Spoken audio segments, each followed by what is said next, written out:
นะมันไป แดงก็สั้น 350,000 350,000 เงินมันให้แล้ว เห็นบ่งู โอ้ยเขาไม่ให้แล้วก็แป้งให้มันเร็ว มันให้เงินแล้วก็แดงโลด มันจะเบิ่งมาแล้วไปทางหน้าปุ๊บไปต้องมาทางนี้ ให้300,000 งูให้โชคพี่น้องงูให้โชคนี่ มาแล้วก็บอกมัน เด้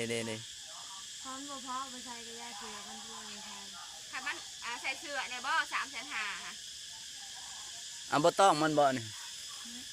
มันไปธรรมชาติมัน แน่นั่นบ่ มัน แดงโลดมา บอกเลขได้ชื่อเลข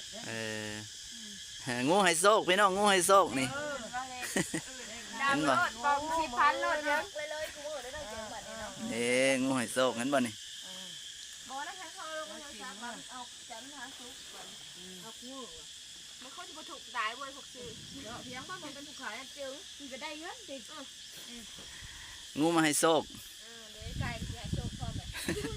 จักแล้วจับวิดมันสวยงามหรือบ่ เห็นได้น่ะเห็นได้กันบัดนี้เห็นได้กันบัดนี้เอ้าเห็นได้กันบัดนี้เอ้า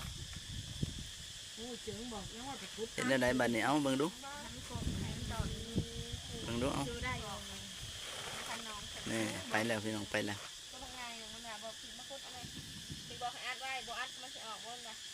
ออกไปถึง ก็จะคืนนี่ผมมันก็สิออกแล้วเหลือเพียงสิง่ายเสิร์ฟมันจังบอกจ้องมันตายก็ คนอยู่โตได้เห็นงูนะหันได้เจอเจนบ่หันไปเอาควายมันรีบกระหูแล้วดักงู